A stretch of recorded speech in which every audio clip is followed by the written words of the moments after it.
এখন আমরা ফিফো মেথডের একটি অঙ্কে যাচ্ছি।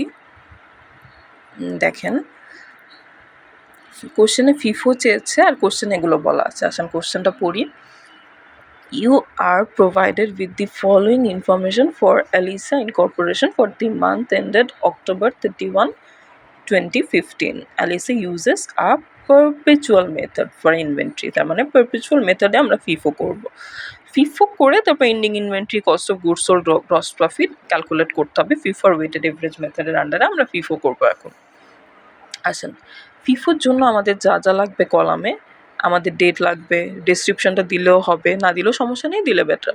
ডেট, ডেসক্রিপশন, তারপর পারচেজ বা রিসিভড একটা কলাম থাকবে, তারপর হচ্ছে সোল্ড বা ইস্যুড একটা কলাম থাকবে, তারপর ব্যালেন্স একটা কলাম থাকবে। দেখেন কোশ্চেনে বিগিনিং ইনভেন্টরি, পারচেজ, সেল যেভাবে বলেছি ওভাবেই দেওয়া আছে। এখন আমরা অ্যান্সারে আসি। এই যে দেখেন কোশ্চেনে যেভাবে বললাম সেভাবেই দেয়া। এবার আমরা কোশ্চেনটা পড়া শুরু করি। অক্টোবরের 1 তারিখে বলেছে বিগিনিং ইনভেন্টরি 16-25। ফিফো মেথডে, পারপেচুয়াল মেথডে, ফিফো পারপেচুয়াল, ফিফো পারপেচুয়াল, ঠিক আছে।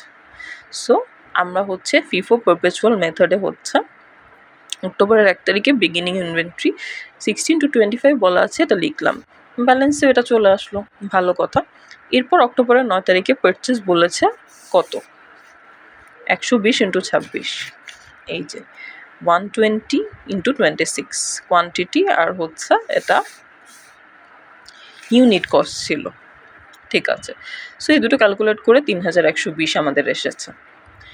এখন আমরা ব্যালেন্সে কি রাখবো? ফিফো মেথডে যেটা বলেছি যে আমাদের অক্টোবরের 1 তারিখের ব্যালেন্সটা প্রথমে নিচে নেমে আসবে, তারপরে অক্টোবরের 9 তারিখটা এই যে এইভাবে অক্টোবরের 9 তারিখটা তারপরে কিন্তু নিচে চলে গেল, 120 × 26টা নিচে চলে গেল, ভালো কথা।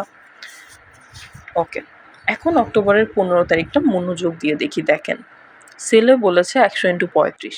আচ্ছা, একটা জিনিস আমরা একটু মনোযোগ দিয়ে খেয়াল করি। আমাদের কোশ্চেনে নর্মালি সেলের ক্ষেত্রে কিন্তু কোনো ফিফো পারপেচুয়াল মেথডে কোনো ইউনিট কস্ট দেয়া থাকে না নর্মালি। যদি দেয়া থাকে, ইউনিট কস্ট দেওয়া না থাকলে আমরা যা বলেছিলাম আগে, যা শিখেছি যে আমাদের ব্যালেন্স দেখে দেখে সেল করতে হবে। বাট যদি ইউনিট কস্টটা আমাদের বলা থাকে সেক্ষেত্রে আমাদের সেলের কলামে এই যে যত ইউনিট আর যত ইউনিট কস্ট বলেছে সেটা ক্যালকুলেট করেই আমরা বসাবো, ঠিক আছে। সেটা ক্যালকুলেট করেই আমরা বসাবো। বাট ডিফারেন্সটা কী হবে দেখেন, আমাদের বলেছে 100 ইউনিট 35 টাকা করে সেল করে, এটা ক্যালকুলেট করে আমাদের 3500 আসে।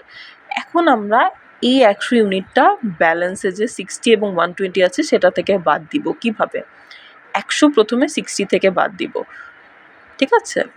100 যদি আমরা 60 থেকে বাদ দিই তাহলে আমাদের হাতে থাকে 40। এই 40টা আমরা এখন 120 থেকে বাদ দিব, তাহলে আমাদের হাতে থাকে 80। তাহলে 80 × 26 আমাদের 2080 আসে, ঠিক আছে। এখন দেখেন আমি কিন্তু উপরে আরেকটা মেথডও লিখেছি।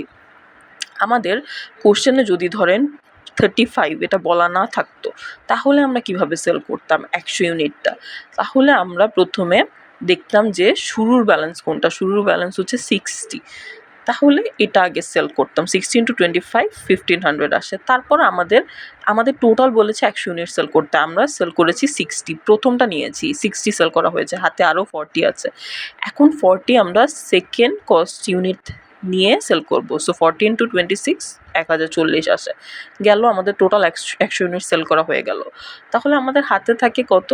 এই 40 যদি আমরা 120 থেকে বাদ দিই হাতে থাকে 80। এই 80টা কিন্তু আমাদের 26 থেকে বাদ, 80 × 26 ক্যালকুলেট করে আমাদের ব্যালেন্সটা আসলো, ঠিক আছে। যদি কোশ্চেনে আমাদের ইউনিট কস্ট বলা না থাকতো তাহলে আমরা এইভাবে করতাম।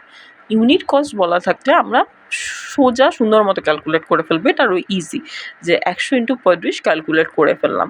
এখন আমাদের ব্যালেন্সটা বসানোর সিস্টেমটা একটু আলাদা হবে। যে ব্যালেন্স এই যে 100 ইউনিটটা আছে, এই 100 ইউনিটটা প্রথমে 60 এবং 120 ব্যালেন্সে আছে।